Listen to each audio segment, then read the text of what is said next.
Hello, my friends. Brad Neufeld here with Resilience Talk. Welcome to another episode. Been traveling most of the month of July and been shooting some things outside of the studio here, and that's been wonderful. I've had a lot of great comments about that, so I want to thank everybody who's watched and given me some feedback on that. It's been wonderful. Yeah, a lot of those shots that you see some of them were in Washington State. The other was right here in good old Murray, Utah, where we have the studio. But it's been great to get out and meet new people and find new things. But thank you again for all of your support, for everybody watching this. A lot of good things are happening here at Resilience Talk Network, and let's talk about that for a minute. We do have our theme for the month that we're continuously promoting, which is getting back on track.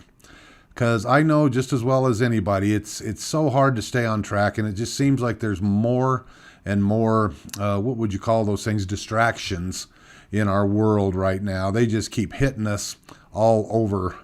It's like once you get started, it feels like somebody knocks you off your horse or knocks you out of the way, and it's real hard to get back on. I understand it, because I hear this from people all the time. They say, well, Brad, every time I start something, it just seems like all of these walls come up and everything is like coming against me and I just can't continue. And I say, right. Anytime you're doing something good, it seems like the forces of whatever you want to call them get in your way because they don't want the good things to happen, which is such a bad thing. But more and more things need to happen in this world. And again, I think about this all the time, and I want to put this out there because I don't want this to just be another show where you're getting information. Yes, the information we're giving you here is good and it's powerful.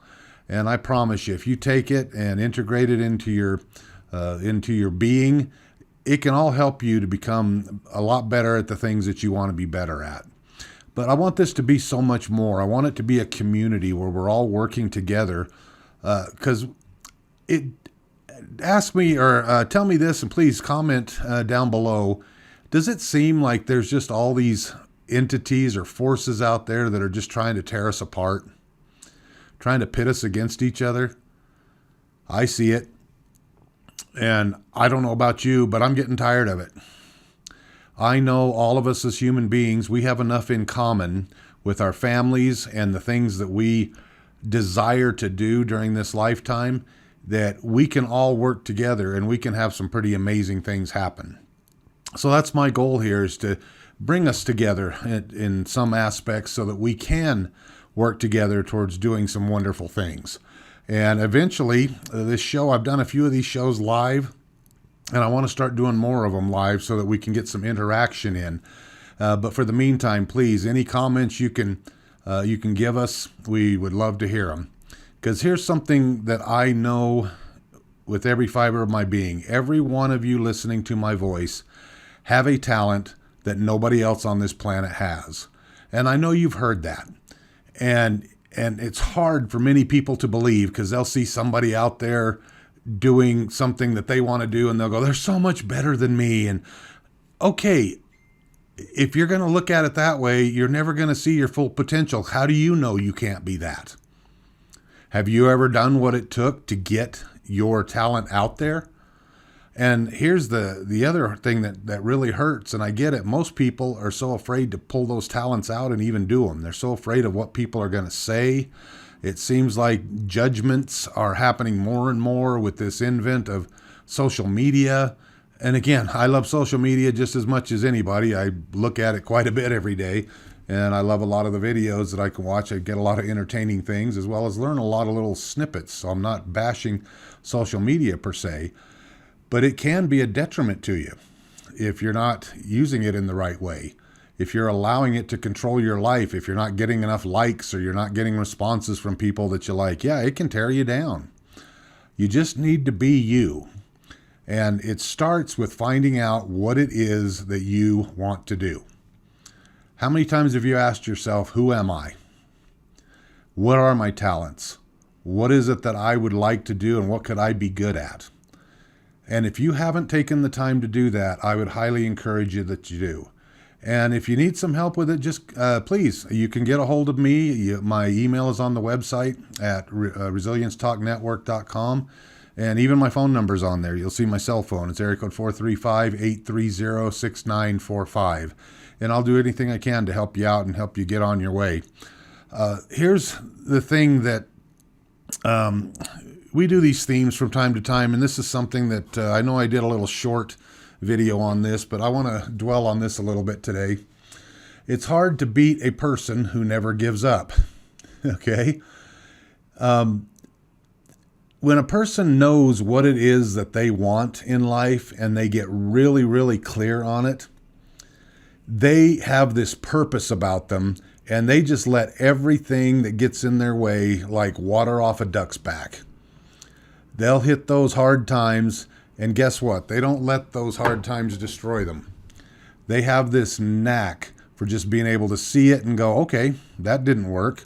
All right, maybe I shouldn't do that particular thing there that I was doing. Maybe I should back up. Maybe I should reassess. Let me hit it from another angle. And it just seems like they're just a bulldozer, just going forward. And no matter how many no's they get or how much negativity they get, they just have this way of just bulldozing through it. And you say, well, Brad, I can't do that. That's not who I am. I just have the hardest time getting rid of that rejection. Let me tell you this, and I need you to listen to me very carefully here.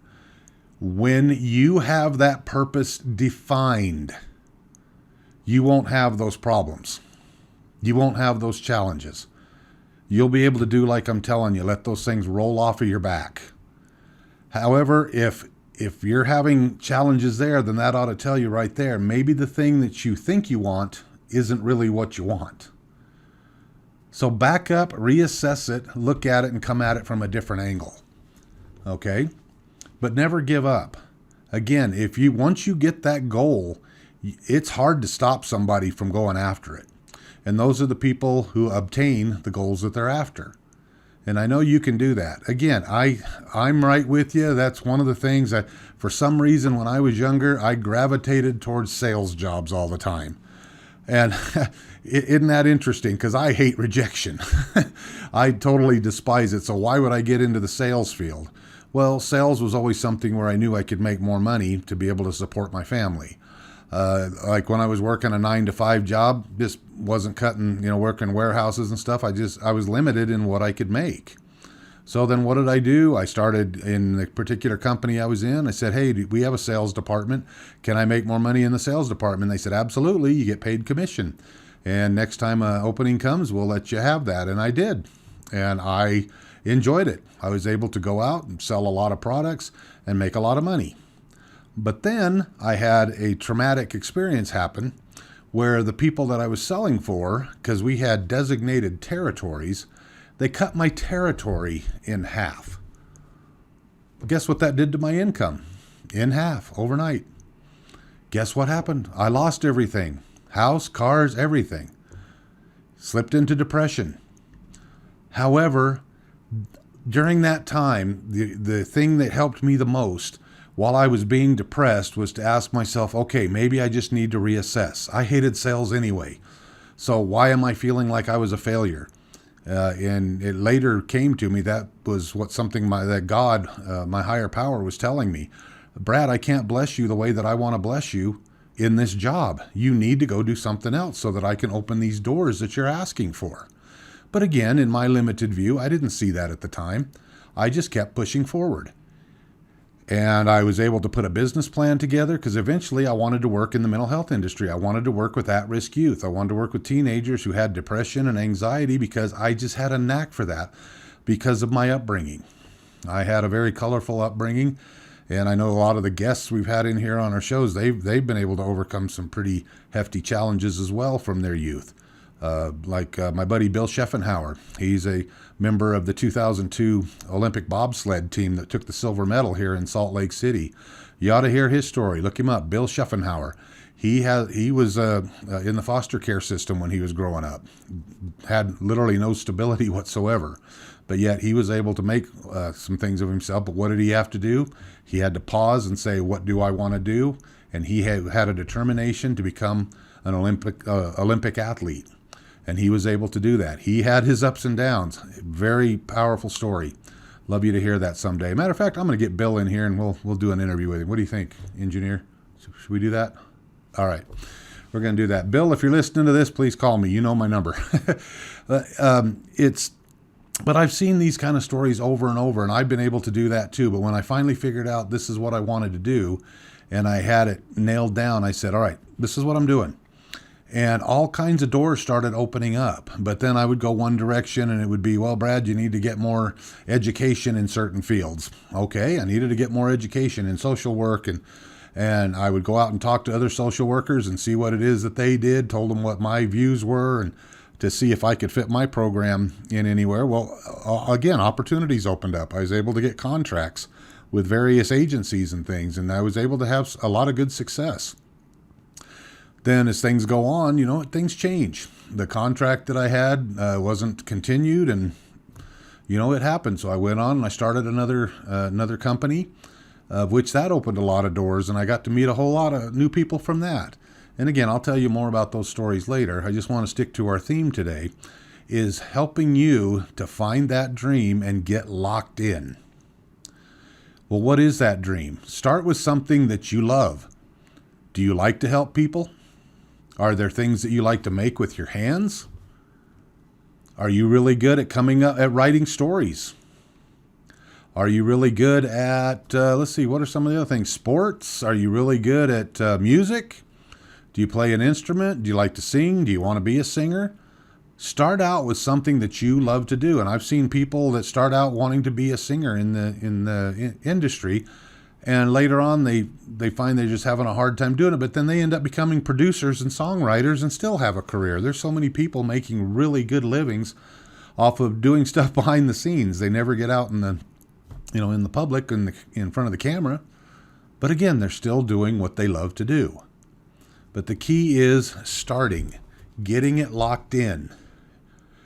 I want you to post this everywhere you can. It's hard to beat a person who never, who has a goal, and it's hard to beat a person who never gives up. They just keep going for it. And to get that tenacity, to get that motivation to keep going, it really does help when you can find and zero in on what it is that you want.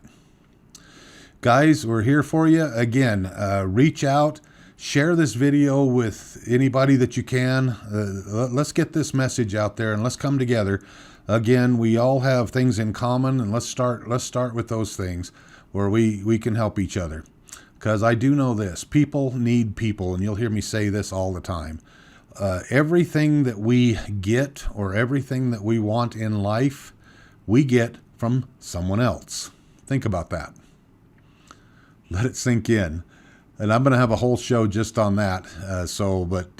But I just want you to, and if you don't believe that, challenge me in the comments, and we'll talk about it at some point later on. Anyway, that was my message that I had for you today. Again, reach out to us. Tell your friends about Resilience Talk Network. Leave us a comment. If you're watching this on YouTube, please, please, please hit the subscribe button. And also like and share and comment. As you hear from almost everybody out there, this is how we get the algorithms going, and it helps us to spread the word that much more. And we do appreciate everybody out there. All my friends that have helped me throughout the years, through my ups and downs. So grateful for you. And just want to return the favors anywhere I can, as we go along here as well. Reach out to us. You can email me at info@resiliencetalknetwork.com. That's info@resilience. Actually, let me back up. info@resiliencetalk.com. info@resiliencetalk.com. I tried to make it shorter so it wasn't so big. And then you can call me at 435-830-6945. And until we meet again, go for everything that you want in life and make it happen.